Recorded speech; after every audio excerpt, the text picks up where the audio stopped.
అందరికీ నమస్కారం. అమ్మ మాట అమ్మాయి బాట ఛానల్కి స్వాగతం. కథ చెప్పుకుందామా? సమతూకం. వివాహమై అత్తవారింటికి కాపరానికి వస్తూనే అమల తన భర్త ఆదిత్య ప్రతి స్వల్ప విషయాన్ని కూడా అతిగా మాట్లాడుతుండటం గమనించింది. ఈ ధోరణి ఆమెకు చిరాకు పుట్టించడంతో మొదట మృదువుగాను తరువాత కొంత కటువుగాను చెప్పి చూసింది. అయినా ఆదిత్యలో చిన్న మెత్తు మార్పు కూడా రాలేదు.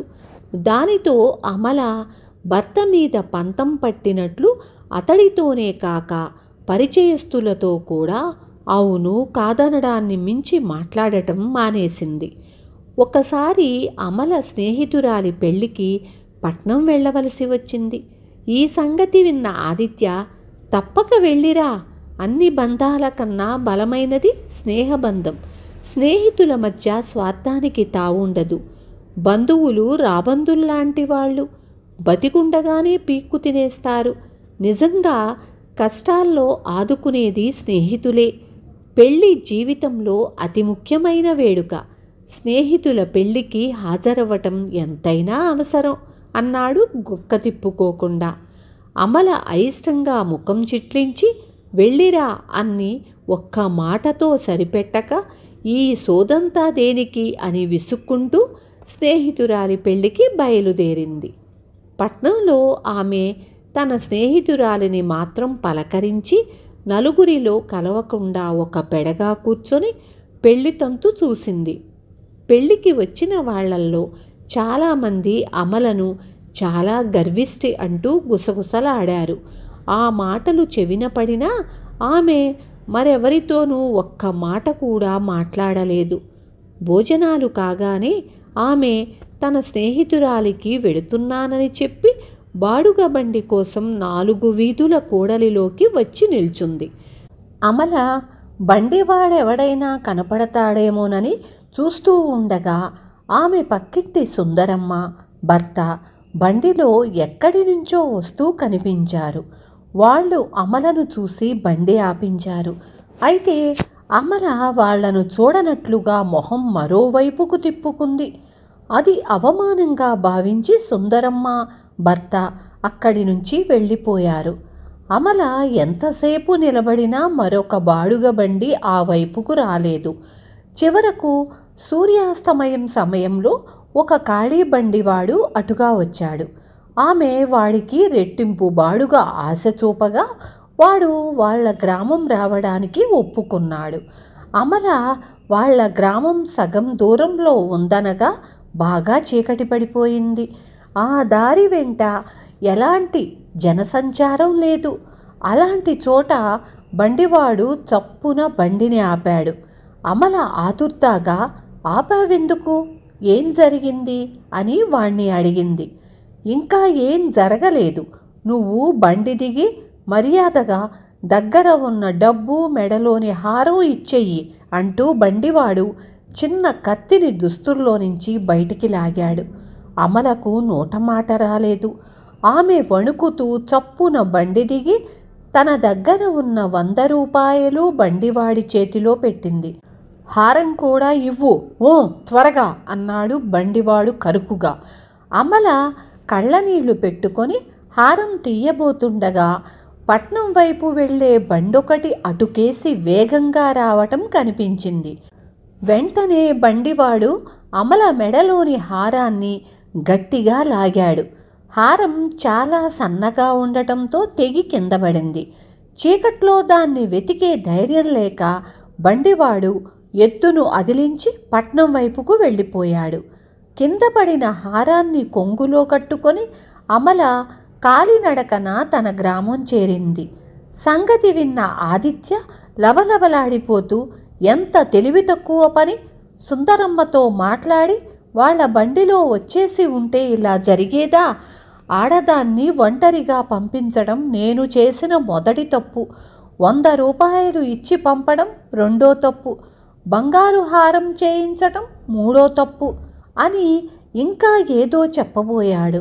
ఆ సమయంలో పని మనిషి రంగమ్మ రావటం చూసిన అమల భర్త మాటలకు అడ్డుపడి నీ తప్పుల దండకం మరొకసారి వింటాను, తెగిన హారం ఇవాళ మీ కొట్టులో అతికించి పట్టుకురా అన్నది. ఆదిత్య ఆ గ్రామంలో ఉన్న పెద్ద నగల దుకాణంలో పనిచేస్తూ ఉంటాడు. 100 రూపాయలు పోవడం ఆ రోజంతా అతడి మనసులో లేదు. భోజనం చేసి దుకాణానికి వెళుతూ హారం పట్టుకుపోవడం మరిచాడు. ఆ రోజు బట్టతల మనిషి ఒకడు ఏవో నగలు కావాలంటూ దుకాణానికి వచ్చాడు. ఆదిత్య చూపిన కొన్ని నగలు చూశాక హారాలేమైనా ఉంటే చూపమన్నాడు. ఆదిత్య అతడికి రకరకాల హారాలు తెచ్చి చూపి వాటి పనితనం వర్ణిస్తూ మాట్లాడసాగాడు. బట్టతల మనిషి తలాడిస్తూ, నేను గుడ్డివాణ్ణేం కాదు, నువ్వు వీటి గురించి చెప్పిందే మరోసారి చెప్పనవసరం లేదు, అన్నీ మోటుగా ఉన్నాయి. సన్నగా నాజూకుగా ఉండే హారాలు మీ దుకాణంలో లేవా అని అడిగాడు. అన్ని రకాల హారాలు చూసి అతను నచ్చలేదనేసరికి ఆదిత్య కోపం తెచ్చుకొని, మీరేం అనుకోకండి, అంతగా తెలివిలేని వాళ్లే సన్నపాటి హారాలు కొంటారు. అసలు నిన్న ఏం జరిగిందో తెలుసా అంటూ భార్యకు కలిగిన అనుభవం గురించి చెప్పి, హారం అంత స్వల్పంగా ఉండబట్టే ఆ దొంగ వెధవ పట్టుకు లాగగానే తెగిపోయింది. మా ఆవిడ దాన్ని అతికించి తెమ్మన్నది. దుకాణానికి తేవడం మరిచాను. తెచ్చి ఉంటే మీకు చూపించి ఉండేవాణ్ణి అన్నాడు. బట్టతల మనిషి చిరాకు పడుతూ, దోపిడీ దొంగలకు లావుపాటి హారాలు మరీ ఇంపుగా కనిపిస్తాయి. మీ దుకాణంలో నాకు కావలసినవి లేకపోతే ఆ మాట చెప్పు, ఈ సోదంతా ఎందుకు అని వెళ్ళిపోయాడు. ఆ సాయంత్రం ఆదిత్య ఇల్లు చేరగానే అమల హారం అతుకు పెట్టడం అయ్యిందా అని అడిగింది. అసలు తీసుకువెళ్ళందే, రేపు కొట్టుకు వెళ్లే ముందు జ్ఞాపకం చెయ్యి అన్నాడు ఆదిత్య. అమల నిర్ఘాంతపోతూ, హారం నీకు చేరలేదా అని అడిగింది. జరిగిందేమిటంటే, మధ్యాహ్నం వేళ ఒక బట్టతల మనిషి ఆదిత్య ఇంటి తలుపు తట్టి, అమల తలుపు తీయగానే, పొద్దున అయ్యగారు హారం తీసుకుపోవడం మరిచారట, తీసుకురమ్మని నన్ను పంపారు. ఇంకా నయం, ఆ బండివాడు మీకేం అపకారం తలపెట్టలేదు కదా అన్నాడు. ఆ వచ్చినవాడు జరిగిందంతా వివరంగా చెప్పడంతో అమల అతన్ని ఏమాత్రమూ అనుమానించక హారం తెచ్చి వాడి చేతికిచ్చింది. ఎవడో బట్టతలవాడికి మాటల సందర్భంలో అదంతా చెప్పాను.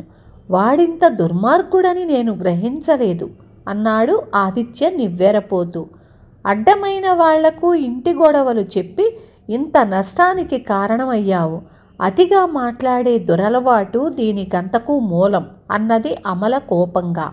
ఆ సమయంలో అక్కడికొచ్చిన పనిమనిషి రంగమ్మ ఈ మాటలు విని, ఆ భార్యాభర్తలతో మీరు కోపగించుకోకపోతే ఒక చిన్న మాట చెబుతాను.